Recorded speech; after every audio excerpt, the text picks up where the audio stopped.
नमस्कार दोस्तों, स्वागत है आपका स्टडी फॉर सिविल सर्विसेज में। वीडियो को पूरा देखिए। कोई भी आपका फीडबैक है, कोई सजेशन है, तुरंत वीडियो में कमेंट करके जरूर बताइए। अच्छा लगे तो वीडियो लाइक जरूर कर लीजिए और ऐसे वीडियो लगातार फ्री में पाने के लिए चैनल को तुरंत सब्सक्राइब कर लीजिए और बेल आइकन को जरूर टैप कर लीजिए ताकि आगे भी सारे वीडियो आपको मिलते रहे। यूट्यूब में फॉलो करते हैं तो प्लीज ये वाला फ्री टेलीग्राम चैनल जरूर ज्वाइन कर लीजिएगा। सारे नोटिफिकेशन, सारे अपडेट यहीं पे आते हैं, ध्यान रखिएगा। स्टडी फॉर सिविल सर्विसेज का कोई भी पेड ग्रुप अगर आपको ज्वाइन करना है तो सिर्फ 856488053096906523860455 यही नंबर है हमारे, सिर्फ जहां पे कॉल या व्हाट्सएप कर सकते हैं।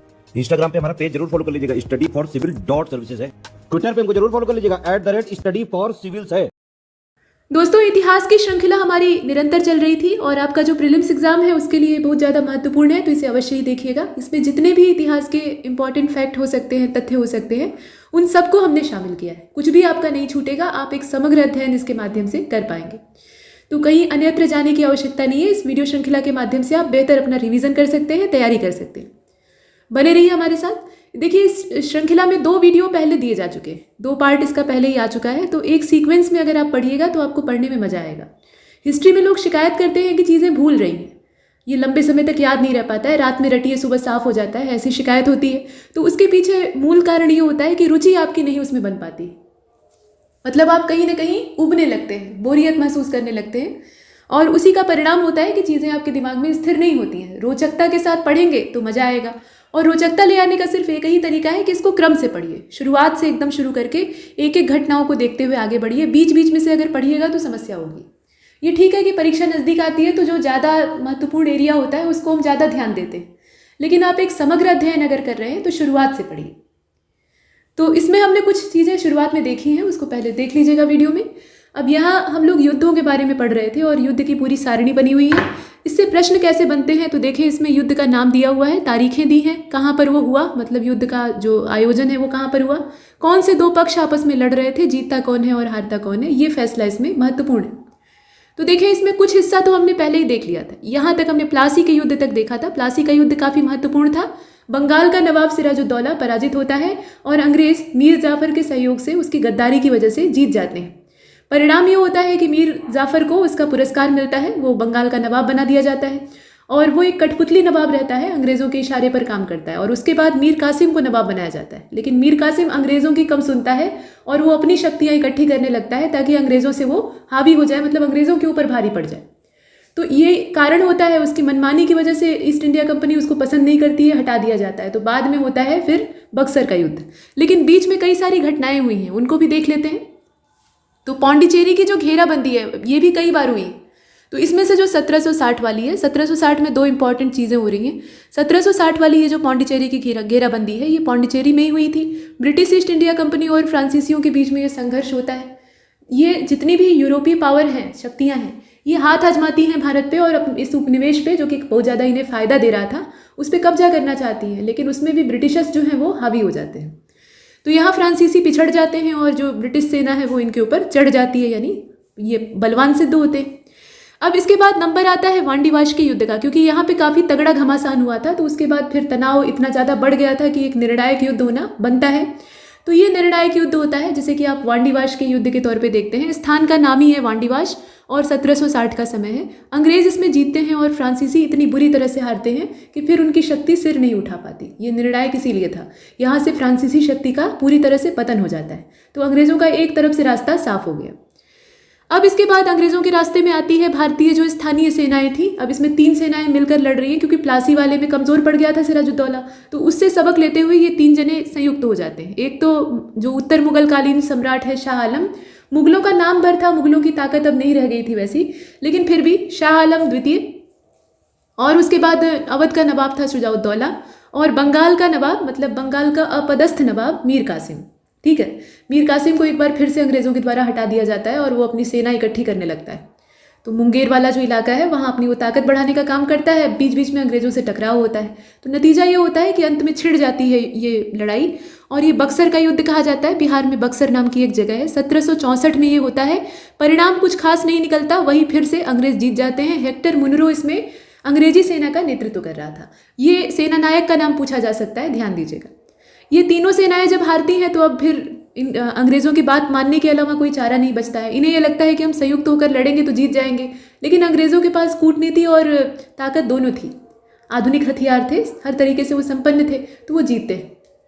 अब ये जब सेनाएं हार जाती हैं तो उसके बाद मजबूरन 1765 का जो समय है, उस समय इलाहाबाद की संधि होती है और नतीजा ये होता है कि एक बड़ा क्षेत्र, ये जो भारतीय शक्तियां हैं, विशेष रूप से मुगल बादशाह, उनके हाथ से चला जाता है। बंगाल, बिहार, उड़ीसा, एक बहुत बड़ा इलाका, उसकी पूरी राजस्व वसूली, दीवानी, फौजदारी, वो सारे अधिकार जो हैं वो अंग्रेज़ों के हाथ में आ जाते हैं। ये बहुत बड़ी सफलता थी। बक्सर का युद्ध एक तरह से फैसला कर देता है। प्लासी के युद्ध में जो संभावनाएं हमें दिख रही थी, उस संभावना के पत्र पे हस्ताक्षर यहाँ हो जाते हैं बक्सर के युद्ध में, और ये निर्णय हो जाता है कि अब भारत पर आने वाले वर्षों में कौन शासन करने वाला है। तो गुलामी हमें अब किसकी झेलनी है, ये तय हो जाता है। गुलाम तो हम लंबे समय से थे, लेकिन अब ये जो गुलामी किसकी होगी आगे वाली, ये निर्णय यहाँ पर होता है। तो कुल मिलाकर ये बक्सर का युद्ध है, इसमें आपने पक्षों को देखा। इसके बाद नंबर आता है अंबर की घेराबंदी का। अब अंग्रेज बहुत तेजी से आगे बढ़ेंगे, तो देखें आप, इसमें 1767 का समय है। अंबर में ये युद्ध होता है और यहाँ मैसूर साम्राज्य के साथ ईस्ट इंडिया कंपनी का टकराव होता है। फ्रांसीसियों को इन्होंने ध्वस्त कर दिया था, लेकिन अभी मैसूर साम्राज्य जो है वो हार मानने को तैयार नहीं था। ये फ्रांसीसियों के मित्र हुआ करते थे, टीपू सुल्तान और हैदर अली, तो इनके साथ बार बार टकराव होता है। ये अंग्रेजों के सामने झुकते नहीं। फिर इसके बाद एक बार फिर से पौंडीचेरी की घेराबंदी होती है। 1778 का टाइम है, पौंडीचेरी में ये होती है। ब्रिटिश ईस्ट इंडिया कंपनी और फ्रांसीसियों के बीच में एक बार फिर से तनाव उत्पन्न होता है। इसके बाद नंबर आता है पोलीलूर के युद्ध का, जो कि 1780 में हुआ था, और ये मैसूर साम्राज्य और ब्रिटिश ईस्ट इंडिया कंपनी के बीच में होता है। फिर नेगापट्टनम वाला जो सीज का काम है वो होता है, तो ये 1781 का है। यहाँ ब्रिटिशर्स और डचों के बीच में टकराव पैदा होता है। बहुत सारे यूरोपीय शक्तियाँ जो हैं वो भारत में अपने हाथ आजमा रही थी। वो नहीं चाहते थे कि ब्रिटिशर्स हावी हो जाएं, आपस में भी तो कंपटीशन था। तो जो एक तरह से इंडस्ट्रियल रिवॉल्यूशन पूरे यूरोप में चल रही थी, तो उसमें कच्चे माल की होड़ थी।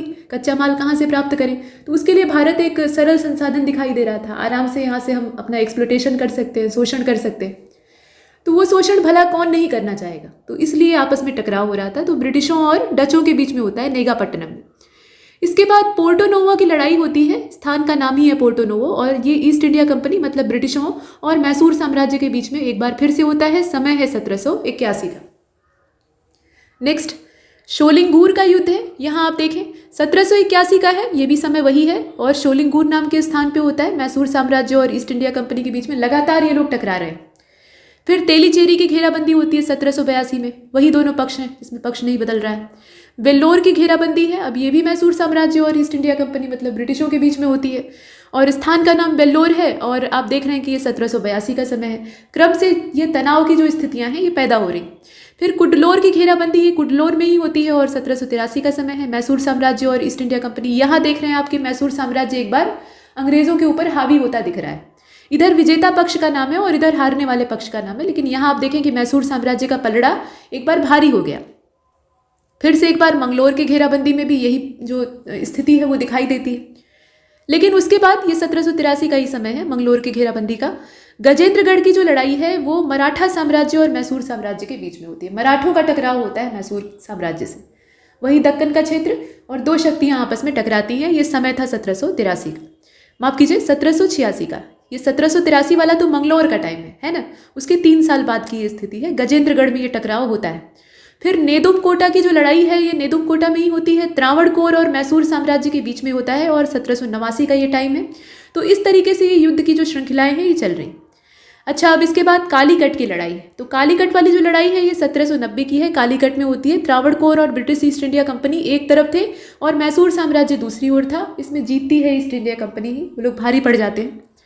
फिर कन्नौर में एक बार फिर से कब्जे वाला काम होता है, अंग्रेज कब्जा कर लेते हैं, मैसूर साम्राज्य इसमें पिछड़ जाता है। फिर सिंडी मुंगलम में मैसूर साम्राज्य एक बार फिर से जीतता है। यहाँ क्या होता है, विजेता सिद्ध होता है। ये जगह आप देख रहे हैं 1790 का टाइम। लेकिन अगली ही बार आप देखें, अगले ही साल कोयम्बटूर में फिर से एक बार टकराव होता है, घेराबंदी होती है, घेर घार कर उस स्थान को अपने कब्जे में लेने की प्रक्रिया होती है। तो ये 1791 का टाइम है। मैसूर साम्राज्य इसमें जीतता है और त्रावणकोर और ब्रिटिश ईस्ट इंडिया कंपनी का जो मिला जुला संघर्ष था, मतलब शक्ति थी, वो इस संघर्ष में हार जाती है। फिर नंबर आता है दरबार की घेराबंदी का, और ये समय है वही 1791, वही एक साल के अंदर सब हो रहा है। तो दरबार में ये होती है, ब्रिटिश ईस्ट इंडिया कंपनी इसमें जीत जाती है, मैसूर साम्राज्य पराजित होता है। ये मैसूर साम्राज्य काफ़ी दृढ़ था, मतलब इतनी आसानी से टूटने वाला नहीं था। कुछ शक्तियाँ ऐसी थी जिनको कि तोड़ने में बड़ी बड़ी जो ये पावर्स हैं ना, जो कि भारत पे लंबे समय तक रूल करते हैं, इनके भी पसीने छूट जाते हैं, जैसे कि मराठा। तो यहाँ आप देखें यहाँ गुर्रम कोंडा की घेराबंदी है, तो 1791 का टाइम है, ये गुर्रम कोंडा में होती है। और हैदराबाद के निज़ाम और ब्रिटिश ईस्ट इंडिया कंपनी एक तरफ रहते हैं और मैसूर साम्राज्य दूसरी तरफ रहता है। ये निज़ाम जो है ये पाला बदलने वाले लोग हैं, अपनी सुरक्षा ये जिधर देखते हैं उधर लुढ़क जाते हैं। इसके बाद आप कोपल की घेराबंदी को देख रहे हैं, कोपल में होती है और ये 1791 का टाइम है। फिर से एक बार वही निज़ाम और जो ब्रिटिशर्स हैं वो एक साथ है, मैसूर साम्राज्य इसमें दूसरी ओर है और ब्रिटिश ईस्ट इंडिया कंपनी का चूंकि इनके सिर पे हाथ रहता है निज़ामों के, इसलिए लोग जीत जाते हैं। इसके बाद नंदी दुर्ग वाला जो आप देख रहे हैं वो नीचे वाला है घेराबंदी, और इसमें ईस्ट इंडिया कंपनी ही ज़्यादा भारी पड़ जाती है, मैसूर साम्राज्य इसमें उनकी तुलना में कमज़ोर पड़ता है। तो ये 1791 का समय है और ये सारी घटनाएं जो हैं वो 1791 में हो रही है। तो 1791 का टाइम काफ़ी संवेदनशील है, लगातार टकराव हो रहा है। सानवे दुर्ग की घेराबंदी, अब ये जो है फिर से एक बार ईस्ट इंडिया कंपनी इसमें विजेता होती है, मैसूर साम्राज्य हार जाता है, मतलब यहाँ पराजित हो जाता है। अब देखिए अराकेरी का युद्ध, ये भी 1791, यहाँ तक पूरा 1791 चल रहा है और ये अराकेरी में होता है। हैदराबाद का निज़ाम ब्रिटिश ईस्ट इंडिया कंपनी के साथ हाथ मिला लेता है और मैसूर साम्राज्य इसमें पराजित हो जाता है। इसके बाद अब श्रीरंगपट्टनम की घेराबंदी 1792 में होती है, मैसूर साम्राज्य इसमें हार जाता है और हारने की वजह आप देख रहे हैं, मराठा जो है वो मिल जाते हैं ईस्ट इंडिया कंपनी के साथ। ये राजनीतिक कारण होते हैं, ऐसा नहीं है कि मराठों का बड़ा सद्भाव था ईस्ट इंडिया कंपनी के साथ, वो स्वतंत्र रहना पसंद करते थे, लेकिन उनकी आज़ादी के लिए अगर यही कीमत है तो यही सही। तो ये क्या करते हैं कि हैदराबाद के निज़ाम और ईस्ट इंडिया कंपनी के साथ हाथ मिला लेते हैं। और मज़े की बात यह है कि यहीं पर हैदराबाद के निज़ाम को मराठों की शक्ति का परिचय प्राप्त होता है, इसीलिए तो बाद में आप देखते हैं कि ये काफ़ी अच्छे से इनसे भयभीत रहते हैं। कुल मिलाकर ये सब मिल के लड़ रहे हैं और मैसूर साम्राज्य अकेला है तो ये पराजित होते हैं। इसके बाद शिमोगा जो क्षेत्र है उस पर कब्जा कर ले। अच्छा, शिमोगा एक जिले का नाम है, कहाँ पे है, कौन से राज्य में है, जरा बताइएगा, आपके लिए क्वेश्चन है। तो शिमोगा पर कब्जा हो जाता है, ये 1792 का समय है। मराठा साम्राज्य और ब्रिटिश ईस्ट इंडिया कंपनी एक साथ है और मैसूर साम्राज्य इसमें हार जाता है। फिर एक बार अब लगातार मैसूर वाले हार रहे हैं। तो मल्लेवेली का जो युद्ध है ये मल्लेवेली में होता है, 1799 का टाइम है। एक बार फिर से ईस्ट इंडिया कंपनी विजेता सिद्ध होती है, इसमें मैसूर साम्राज्य हार जाता है। फिर श्रीरंगपट्टनम की घेराबंदी एक बार फिर से आप देख रहे हैं 1799 में, 92 के बाद 99, और इसमें भी ब्रिटिश ईस्ट इंडिया कंपनी विजेता सिद्ध होती है। अब नंबर आता है सुल्तानपेट तोपे की लड़ाई का, और ये जगह का नाम है सुल्तानपेट तोपे, ठीक, ये स्थान का नाम। समय है 1799 का। मैसूर साम्राज्य इसमें एक बार जीतता है और ब्रिटिश ईस्ट इंडिया कंपनी हार जाती है। तो यहाँ युद्ध का परिणाम थोड़ा सा उलट जाता है। अब इसके बाद ये पनमार्थु कोटा असल में है, इसकी लड़ाई है, ये 1802 की है, वायनाड में होती है और इसमें जो पूरा ईस्ट इंडिया कंपनी का गौरव है वो मिट्टी में मिल जाता है और राजा की सेना जो लड़ रही थी वो जीत जाती है। इसके बाद आप देख रहे हैं और भी है इसमें बैटल ऑफ असाय, यहाँ पे आप देखें 1803 का समय है और इसमें मराठा जो है वो हारते हैं, ईस्ट इंडिया कंपनी जीतती है। दिल्ली की जो लड़ाई है इसे आप देखें तो ये 1803 का है, ब्रिटिश ईस्ट इंडिया कंपनी इसमें जीतती है, मराठा हार जाते हैं। लसवारी की जो लड़ाई है ये 1803 की है, ये भी 1803 में होती है, ये तसवरी में होती है, तसवरी की लड़ाई इसको कहा जाता है असल में, और ये ब्रिटिश ईस्ट इंडिया कंपनी के द्वारा जीत ली जाती है। यहाँ भी मराठा हारते हैं, अब मराठा लगातार हार रहे हैं। कैप्चर ऑफ ग्वालिंगुर, ये जो है ये 1803 का है और ब्रिटिश ईस्ट इंडिया कंपनी इसमें एक बार फिर से जीतती है। इसके बाद नंबर आता है फर्रुखाबाद की लड़ाई का, जो कि 1804 की है और इसमें ब्रिटिश ईस्ट इंडिया कंपनी जीतती है, मराठा जो है एक बार फिर से हार जाते हैं। अब लगातार हार रहे हैं। देखें डीग किले की जो घेराबंदी है ये डीग फोर्ट में होती है, मतलब किले में होती है 1804 में। अंग्रेज इसमें फिर से भारी पड़ते हैं, मराठा जो है वो पीछे हो जाते हैं। दिल्ली की घेराबंदी जो है ये मराठा साम्राज्य और ईस्ट इंडिया कंपनी के बीच का तनाव था और इसमें भी जो ईस्ट इंडिया कंपनी है वो विजेता सिद्ध होती है। भरतपुर का युद्ध जो है इसमें मराठा जीत जाते हैं, ठीक है, यहाँ पर परिणाम फिर से उलट जाता है 1805।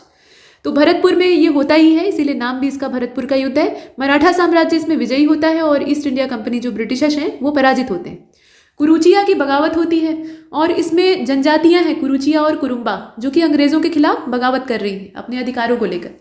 वायनाड में ये संघर्ष होता है और इसमें ईस्ट इंडिया कंपनी इस संघर्ष को दबाने में कामयाब होती है। ये 1812 का समय है। खड़की का युद्ध जो है ये खड़की में होता है, इसमें मराठा फिर से हारते हैं और ईस्ट इंडिया कंपनी जीत जाती है 1817। पहला जो आंग्ल अफगान युद्ध है, ये एंग्लो अफगान युद्ध जो है ये आपका देखें समय है 1842, अफगानिस्तान में होता है और इसमें ईस्ट इंडिया कंपनी एक बार फिर से जीतती है और अफगानिस्तान का जो अमीरात दोस्त मोहम्मद था वो हार जाता है। इसके बाद ग्वालियर का कैंपेन होता है, ग्वालियर का अभियान होता है और 1843 में ये होता है, ईस्ट इंडिया कंपनी जीतती है, मराठे हार जाते हैं। फिरोज शाह की लड़ाई जो है ये फिरोज शाह क्षेत्र में ही होती है और 1845 का ये टाइम है। अब समय आगे बढ़ रहा है तो यहाँ तक आते आते संघर्ष भी बड़े होते जाएंगे। तो 1845 में आप देखें ब्रिटिश ईस्ट इंडिया कंपनी जो है वो जीतती है और सिख साम्राज्य यहाँ पर हार जाता है। सिख भी अब एक बड़ी ताकत के तौर पे मराठों की तरह से ही ये कड़ी चुनौती देते हैं अंग्रेज़ों को, ठीक है। तो इसमें आप देख रहे हैं। और उसके बाद आप देखें मुदको की जो लड़ाई है ये मुदको में ही होती है, मुदकी या मुदको इसको दोनों नामों से पुकारा जाता है। ये समय है 1845 का। 1845 में ही फिरोज शाह वाली लड़ाई भी है और मुदको वाली भी है। ये भी सिख साम्राज्य और ब्रिटिश ईस्ट इंडिया कंपनी के बीच में ही होती है। अच्छा ये बताइएगा, ये एक और क्वेश्चन आपके लिए है। 2 प्रश्न इस पूरे वीडियो में आपसे पूछे गए, एक पूछ लिया गया है, दूसरा पूछा जा रहा है।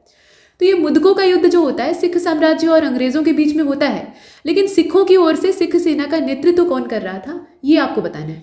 ये आपके लिए प्रश्न है। तो सिख साम्राज्य और ब्रिटिश ईस्ट इंडिया कंपनी के बीच में टकराव होता है जिसमें ब्रिटिशर्स जो है वो जीत जाते हैं, ब्रिटिशों की यहाँ पर विजय होती है। अलीवाल की लड़ाई जो है इसमें फिर वही सिखों का टकराव अंग्रेज़ों के साथ होता है। अलीवाल में ये होती है 1846, परिणाम होता है अंग्रेज़ विजयी होते हैं। सोबराय की लड़ाई को आप देख रहे हैं, अब यहाँ सिखों से लगातार टकराव हो रहा है। तो देखें 1846 का ये भी है, मुदको वाला 1845 का है, बाकी अलीवाल और सोबराय का आप देखें 1846 का है। ये सोबराय में ही होता है, ब्रिटिश ईस्ट इंडिया कंपनी विजेता होती है और सिख साम्राज्य यहाँ पर पराजित हो जाता है।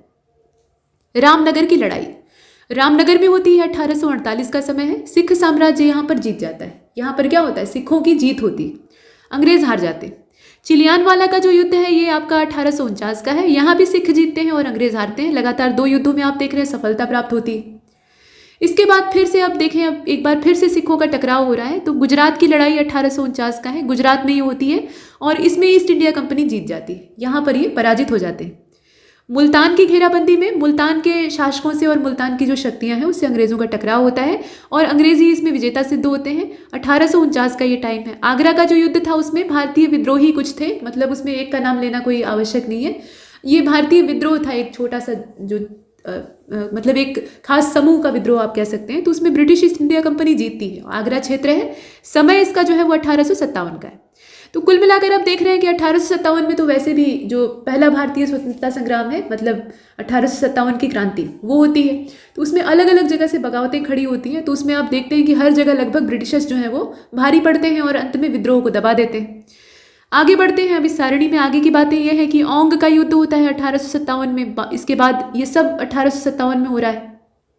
तो 1857 का ये युद्ध जो है ओंग में होता है। ब्रिटिश ईस्ट इंडिया कंपनी इसमें जीतती है और विद्रोही कंपनी के जो सैनिक थे, जैसे पीछे हमने देखा आगरा वाले को, वैसे ही जो विद्रोही कंपनी के सैनिक थे वो यहाँ पर पराजित होते हैं। बादली की सराय वाली लड़ाई जो है ये बादली की सराय में होती है, 1857 ये भी तारीख है और इसमें भी जो ईस्ट इंडिया कंपनी है वो जीतती है। इसके बाद कानपुर की जो दूसरी लड़ाई है उसमें भी ईस्ट इंडिया कंपनी जीतती है, हम लोग पराजित होते हैं। दिल्ली की घेराबंदी में भी ईस्ट इंडिया कंपनी ही भारी पड़ती है, 1857 का समय है। नजफगढ़ की लड़ाई में भी वही बात होती है, 1857। जगह का नाम यहाँ लड़ाई के नाम से मालूम हो जा रहा है। कानपुर की दूसरी घेराबंदी जो है उसमें नाना साहेब की सेनाएं और विद्रोही कंपनी के जो सैनिक हैं वो भारी पड़ जाते हैं, अंग्रेज़ों को खदेड़ देते हैं। ठीक, तो ये मराठे जो थे ये बड़े जुझारू थे और ये जहाँ भी रहे अपने सामर्थ्य का पूरा प्रदर्शन करते थे। बस ये है कि आपस में फूट पड़ जाए तो उसका कुछ कोई नहीं कर सकता।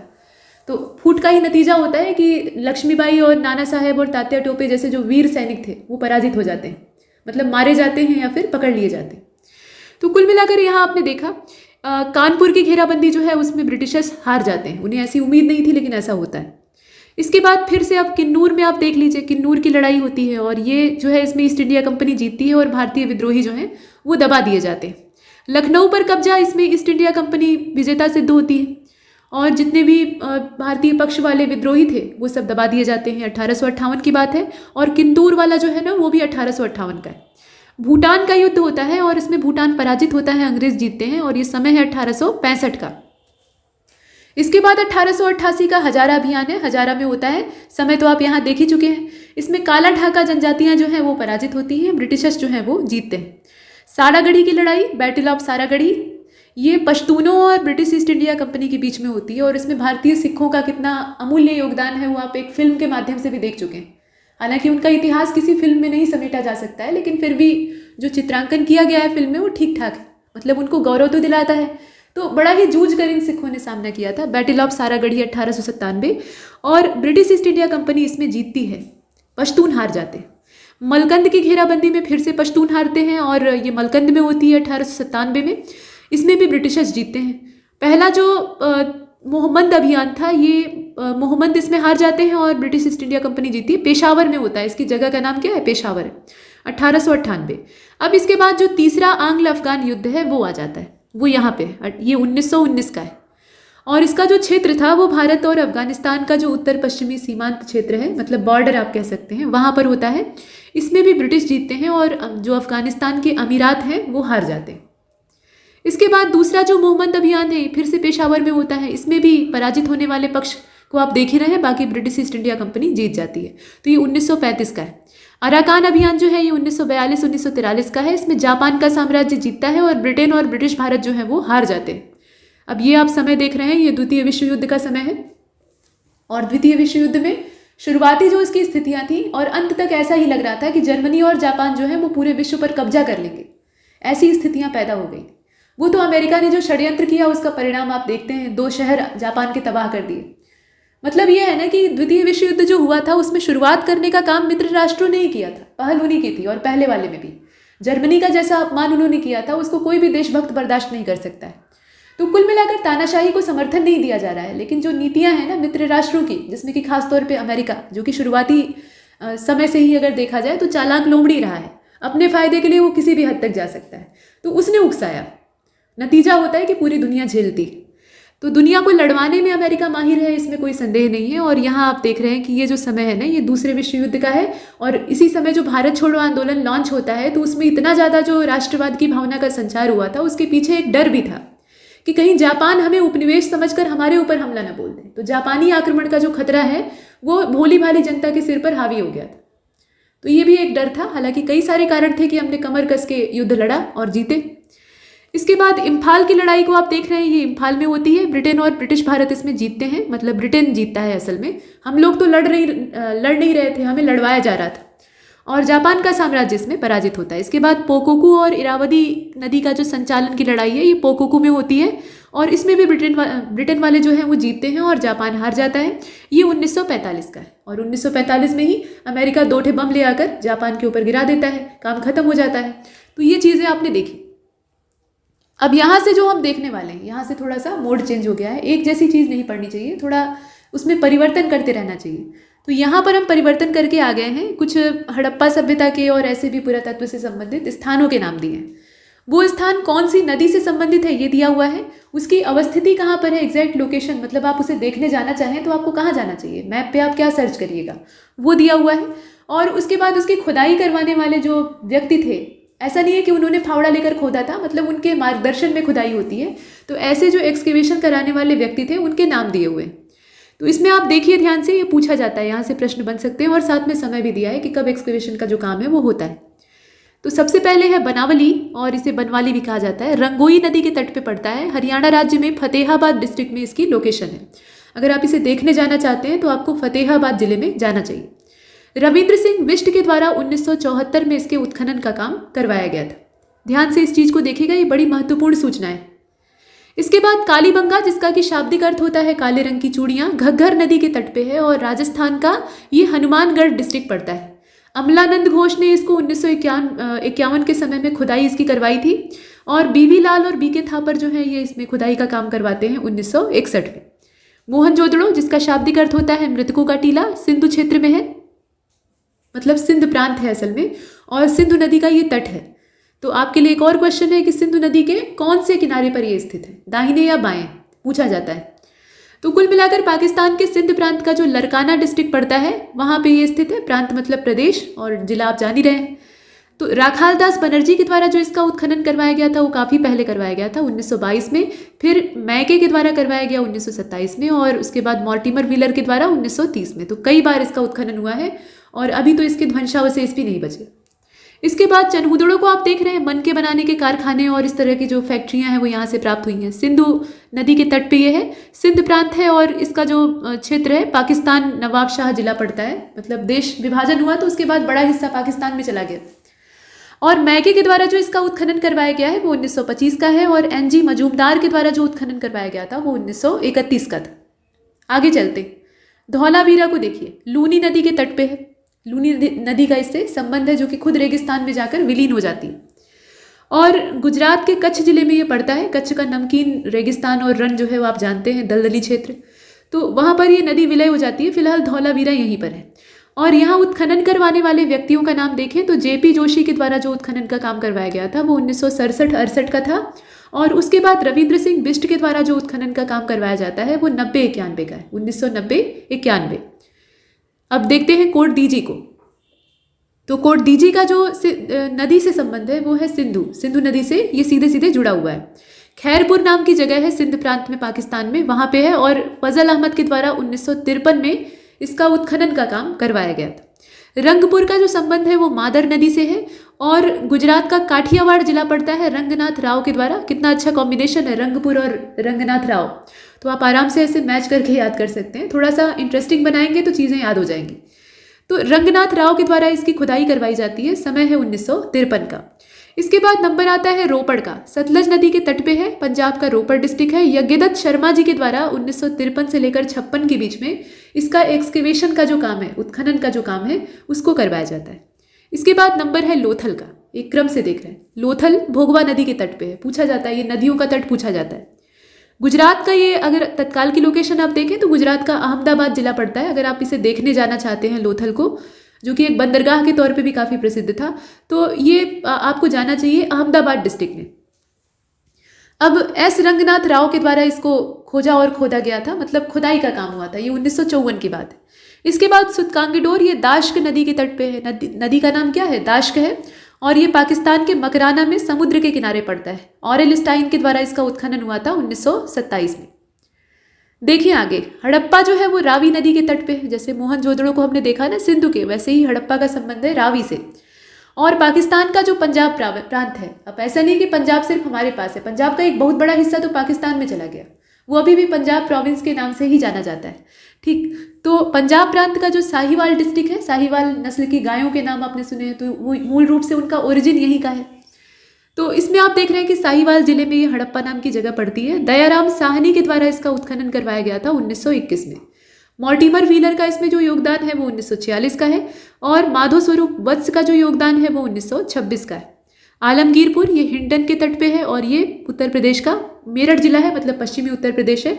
और यज्ञदत्त शर्मा जी के द्वारा 1958 में आज़ादी के काफ़ी बाद इसका उत्खनन करवाया जाता है। सोतकाह, ये शादीकौर नदी के तट पे है, शादीकौर नदी का नाम है। और ये दक्षिणी बलूचिस्तान में पड़ता है। जॉर्ज डेल्स के द्वारा 1962 में इसको खोदा गया था। और बुर्ज होम को तो आप जानते हैं, नवपाषाणकालीन बहुत सारे साक्ष्य मिलते हैं। कश्मीर में खोजा गया ये पहला नवपाषाणिक स्थल था। और सबसे पहले खोज करने वाले इसके डी टेरा और पीटरसन थे। और बाद में इसका काफ़ी व्यवस्थित तरीके से उत्खनन करवाया जाता है और बहुत सारी चीज़ें मिलती हैं, तो वो TN खजांची के द्वारा करवाया जाता है। तो ये पूरा इसके बारे में इंपॉर्टेंट इन्फॉर्मेशन है जिसे कि आप देख रहे हैं। अब इसके बाद जो अगली टेबल है उसमें आपको ऋग्वैदिक देवताओं के नाम दिए हुए हैं। कौन सा देवता किस डिपार्टमेंट को संभाल रहा था ये इसमें दिया हुआ है।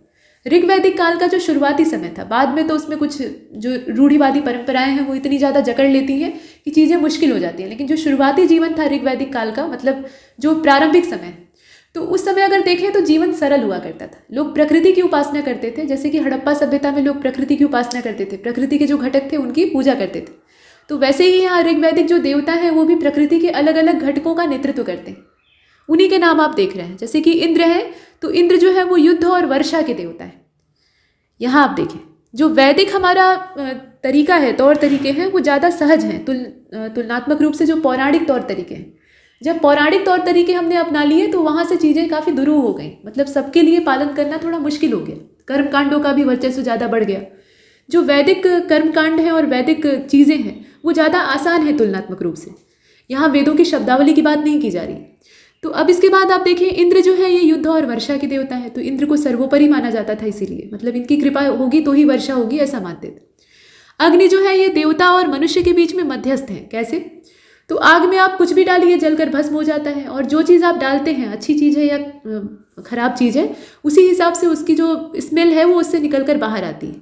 मतलब वो दुर्गंध भी हो सकती है और सुगंध भी हो सकती है ना। घी डालिएगा तो घी की आहुति डालने पर सुगंध आग से निकलती है, तो वो जो महक होती है वो देवताओं तक पहुंचती है, उसकी जो ऊर्जा है वो देवताओं तक पहुंचती है और देवता उसी को ग्रहण करते हैं।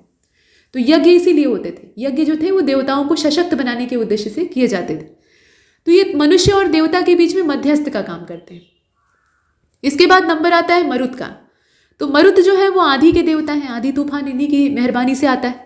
पूषण जो थे ये पशुओं के देवता थे। सोम जो है ये वनस्पतियों के देवता हैं। उषा जो है ये देवी हैं और ये प्रगति और उत्थान प्रदान करती हैं। उषा का मतलब समझ रहे हैं, सूर्य के निकलने से पहले जो उनकी लालिमा सुबह के समय पूर्व के आकाश में दिखाई देती है, उसको कहा जाता है उषा, और वो समय कहलाता है उषा काल। ठीक, तो ये हमने देखा। आश्विन जो है ये विपत्तियों को हरने वाले देवता हैं और चिकित्सा के भी ये जनक माने जाते हैं। मतलब अश्वनी कुमार ये दो भाई हैं जो कि भगवान सूर्य के पुत्र हैं, ऐसा कहा जाता है। भगवान सूर्य और माता संध्या के ये दोनों पुत्र हैं, और ये दोनों अश्विनी कुमार यानी दोनों जो जुड़वा भाई हैं, ये वैद्य हैं देवताओं के। मतलब जितना भी कठिन से कठिन उपचार होता है उसको ये करने में सक्षम होते हैं। तो इसमें हमने देखा। इसके बाद आप भगवान विष्णु को देख रहे हैं, तो ये विश्व के संरक्षक और पालन करता है। द्यौस जो है, इन्हें द्यौ कहा जाता है असल में। तो द्यौ जो है ये आकाश के देवता हैं, अंतरिक्ष के देवता आप इन्हें कह सकते हैं, और ये सबसे प्राचीन है। तो ब्रह्मांड ही सबसे प्राचीन है, तो निश्चित तौर पे उसके जो आधिपत्य वाले देवता हैं वो सबसे पुराने होंगे। और वरुण जो है ये पृथ्वी और सूर्य के निर्माता कहे जाते हैं, समुद्र के देवता कहे जाते हैं, विश्व के नियामक भी कहे जाते हैं, सत्य के प्रतीक कहे जाते हैं। ऋतु परिवर्तन इन्हीं की कृपा से होता है, और दिन रात के कर्ता भी यही है। तो एक बहुत बड़ा डिपार्टमेंट जो है वो वरुण देव के पास। वैसे तो हम इन्हें जल के देवता के तौर पे जानते हैं, लेकिन इतनी सारी शक्तियां इनके हाथ में हैं। यम जो है वो मृत्यु के देवता हैं, और विष्णु जो है ये नैतिक आचरण और सृष्टि पालनकर्ता, ब्राह्मणों और देवताओं के रक्षक के तौर पे गोद्विज हितकारी। ठीक, तो गो और द्विज का हितकारी इन्हें माना जाता है। तो ये सारी चीजें इसमें दी हुई। तो कुल मिलाकर यहाँ देवताओं के नाम हमने देखे, और उनका संबंध कौन से विभाग से है, मतलब वो किस चीज के नियंत्रण करता है, वो दिया हुआ है। आगे चलते हैं। अब यहाँ जो आप टेबल देख रहे हैं उसमें शब्दावली दी है और इसका अर्थ दिया है। तो ये शब्दावली काफ़ी महत्वपूर्ण है, इससे यूपीएससी तक में काफ़ी अच्छे अच्छे प्रश्न बनते हैं। तो देख लीजिएगा। नीवी का मतलब होता है, नीवी जो शब्द है ना, ये ऋग्वैदिक शब्द है। उस समय लोग इस शब्द का इस्तेमाल करते थे, लेकिन हम कैसे समझेंगे कि ये है क्या? तो इसका अर्थ यहाँ पर दिया हुआ है। ये कमर के नीचे पहने जाने वाला वस्त्र होता था। जैसे कमर के नीचे आप नहाकर गमछा लपेट लेते हैं, है ना, या फिर आप मान लीजिए पजामा पहन लीजिए। तो कमर के नीचे वाला जो शरीर का हिस्सा है उसे ढकने के लिए जो भी वस्त्र पहना जाए उसको नीवी कहा जाता था। और उस जमाने में ये जो नीवी था ये आमतौर पे एक बिना सिला हुआ वस्त्र होता था, जिसको कि धोती नुमा या लुंगी नुमा लपेट लिया जाता था। इसके बाद वेकनाट जो शब्द है ये सूदखोर के लिए इस्तेमाल होता था। वासस जो है ये कमर के ऊपर पहने जाने वाला वस्त्र होता था, कमीज के तौर पे, ठीक, ऊपर वाला। अधिवासस जो है ये ऊपर से पहना जाता था, मतलब एक नीचे पहन लिया, एक ऊपर पहन लिया। नीवी को नीचे पहना, वासस को ऊपर पहना, और अधिवासस को ऊपर से ओढ़ लिया। तो ये चीज़ है। कुलप जो था ये परिवार का प्रधान होता था, और आमतौर पे ये पिता हुआ करता था या फिर पितामह होता था। और व्राज्रपति जो है ये चारागाह का मुखिया होता था। तच्छन कहा जाता था बढ़ई को, और स्पसस कहा जाता था दूत को, जो कि जासूस भी होते थे कभी कभार। तो ये सारी बातें हैं। जासूसी का काम पहले के लिए क्यों आवश्यकता पड़ गई? तो पहले के समय में गोधन ही मूलधन हुआ करता था, गाय ही सबसे अमूल्य धरोहर होती थी, और गायों की चोरी भी बहुत बड़े पैमाने पर होती थी।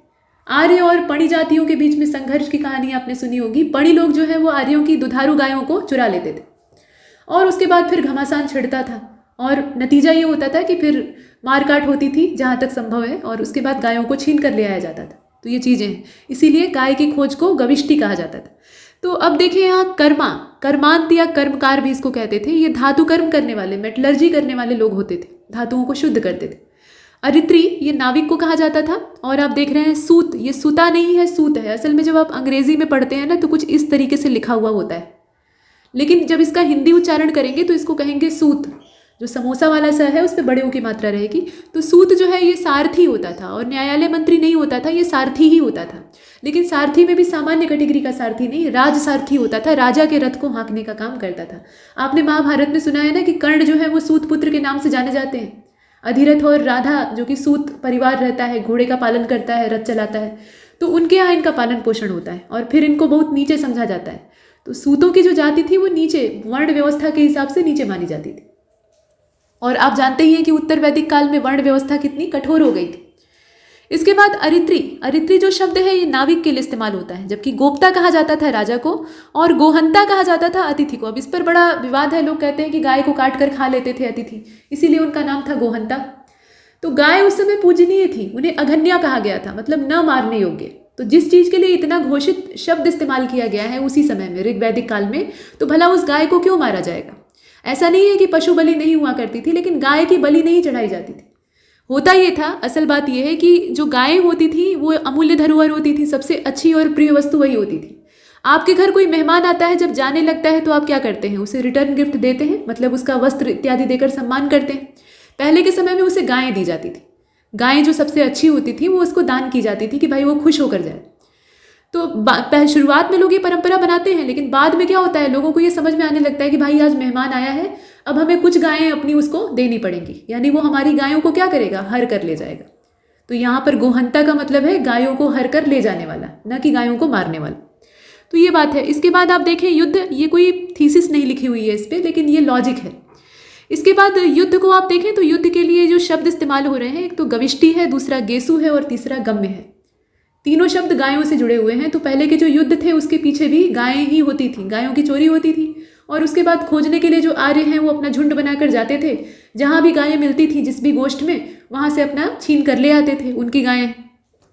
और आप देख रहे हैं अक्षवाप, तो अक्षवाप जो है ये लेखाधिकारी को कहा जाता था, यहाँ पे दिया हुआ है। छत्री जो शब्द है ये राजमहल का बहुत बड़ा ऑफिसर होता था। धन्व एक शब्द इस्तेमाल होता था, और धन्व शब्द जो है ये रेगिस्तान के लिए इस्तेमाल किया जाता था, जबकि उर्वरा उपजाऊ जमीन को कहा जाता था। जुते हुए खेत कैसे होते हैं? उपजाऊ ही तो होते हैं। बीज बोया जाता है, फिर अंकुरण होता है। धान्य अनाज को कहा जाता था, अभी भी कहा जाता है। अनाज में सारे जितने भी खाद्यान्न हैं वो सब आ जाते हैं। खिल्ली कहा जाता था चारागाह को, और वाप्ति जो शब्द है वो नाई के लिए इस्तेमाल होता है। सीता जो शब्द है ये खेत में जब हल चलाया जाता है तो हल का जो फाल होता है, जो कि ज़मीन में गाड़ के मिट्टी उखाड़ी जाती है, तो वो क्या करता है? ज़मीन में लकीर सी बना देता है। ट्रैक्टर से भी हल जोता जाता है तो लकीरें बनती हैं, और वो मिट्टी की गुड़ाई करता है असल में। तो राजा जनक जब सूखा उनके राज्य में पड़ गया था, मिथिलांचल में, बिहार क्षेत्र में, तो वो एक शर्त को पूरा कर रहे थे कि राजा हल चलाएंगे तो वर्षा होगी। और राजा जनक जो है वो बैल की जगह खुद जुट जाते हैं और हल चलाते हैं, खींचते हैं। जब हल का फाल एक जगह जाकर टकराता है, मतलब वहाँ से आगे बढ़ने को तैयार नहीं होता है, तो वहाँ खुदाई होती है, मजदूर खोदते हैं। अंदर से एक कलश बाहर निकलता है जिसमें से कि एक कन्या निकलती है, और चूंकि हल से खींची हुई रेखा उस जमाने में सीता कही जाती थी। हल की लकीर जो जमीन पर बनती है उसी को कहा जाता था सीता, और लकीर का ही एक छोर जो है वो वहाँ घड़े तक गया था, तो माता सीता का नाम इसी वजह से सीता रखा गया। तो ये बातें हैं। अब इसके बाद देखें तच्छन, तो तच्छन बढ़ई को कहा जाता था। तक्षण असल में शब्द है, तच्छन भी बोलते हैं। ये सारी बातें हमने कर ली। अभी फिर से नीचे कुछ शब्द और अर्थ दिए हैं, उनको भी देख लेते हैं। तो उत्तर्या जो शब्द है ये उत्तरीय के लिए इस्तेमाल होता था। अब उत्तरीय और अधरीय का मतलब आप समझ लें। उत्तरीय ऊपर से ओढ़ा जाने वाला कपड़ा होता था, गमछे नुमा। अधरीय जो है वो कमर में लपेट कर पहनी जाने वाली धोती या इस तरह का पहनावा होता था। अधिवास जो है ये पूरी पोशाक को कहा जाता था। अधिवास जो है वो पूरी ड्रेस को कहते थे। अजिन जो शब्द है ये वैरागियों के वर्ग के लिए इस्तेमाल होता था, और संग्रहित शब्द जो है ये संग्रहता कहा जाता था। असल में कई जगह कई तरह के शब्द मिलते हैं। कुल मिलाकर ये संग्रहण का काम, तो कोषाध्यक्ष के लिए ये शब्द इस्तेमाल होता था, जो खजांची होता था।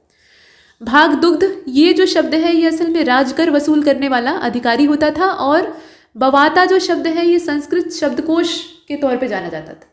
तो इस तरह के बहुत सारे इसमें जो शब्द हैं उन्हें आप देख रहे हैं, ये ऋग्वैदिक काल में प्रचलित थे। अब इसके बाद ऋग्वेद जो कि सबसे शुरुआती रचना है, मतलब ग्रंथों की रचना वहीं से शुरू हुई ऐसा माना जाता है, सबसे पहला साहित्य। तो उसके अलग अलग मंडल हैं। कंपाइलेशन का काम तो महर्षि वेद व्यास ने किया, मतलब कृष्ण द्वैपायन वेद व्यास ने किया। लेकिन ऐसा नहीं था कि ऋग्वेद उनके ज़माने में लिखा गया या उन्होंने लिखा, उन्होंने सिर्फ इकट्ठा किया, ये पहले से था।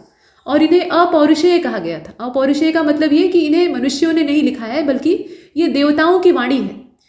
तो अब ये कितना सत्य है ये तो कोई प्रमाणित नहीं कर सकता आज के समय में, लेकिन एक बात है कि ये काफ़ी पहले रचे गए थे। और जितने भी मंडल आप ऋग्वेद के देखते हैं वो एक साथ नहीं लिखे गए हैं, लिखे तो गए ही नहीं है। पहली चीज़, लिखने का काम बहुत बाद में होता है। ये श्रुति आधारित थे, मतलब गुरु जो है वो श्लोकों का वाचन करते थे, उनके शिष्य जो है वो उन वाचित किए हुए यानी बोले हुए श्लोकों को सुनते थे, फिर वो खुद याद कर लेते थे, उनके दिमाग में, उनकी मेमोरी में रहता था। जब वो गुरु बनते थे तो अपने शिष्यों को सिखाते थे। तो गुरु शिष्य परंपरा में ये पीढ़ी दर पीढ़ी आगे चलते थे, ऐसे होता था। तो यही कारण था कि एक लंबे समय के बाद इनकी बहुत सारी जो चीज़ें हैं वो विलुप्त हो जाती हैं, क्योंकि कागज़ पे दर्ज कुछ नहीं होता है, सब कुछ जो है वो मुँह ज़बानी रहता है। तो गुरु जो है जितना 100% मान लीजिए अपना नॉलेज जो है अपने शिष्य को दे दिया, तो शिष्य पूरा 100% एब्जॉर्ब नहीं कर पाएगा। वो कुछ चीज़ें जो है उससे स्किप कर जाएंगी, मतलब छूट जाएंगी। तो मान लीजिए कि अगर 100 श्लोक गुरु ने सिखाए, उसमें से 20 श्लोक भूल गया शिष्य, तो उतने जो है वो आगे वाली पीढ़ी में ट्रांसफर ही नहीं हो पाए, ऐसा हुआ। तो ऋग्वेद का बहुत बड़ा आकार तो खत्म हो गया, ये कंपाइलेशन के अभाव में होता है। वो तो भला हो महर्षि वेदव्यास का, उन्होंने कंपाइल किया तो वहाँ से इसे एक लिपिबद्ध तरीके से आकार मिलता है। तो कुल मिलाकर आप देखें यहाँ पर जो ऋग्वेद के मंडल है उनके रचयिता ऋषियों के नाम है। पहला मंडल लिखा था मधुछंदा दीर्घतमा आदि। अब यहाँ आदि का क्या मतलब है?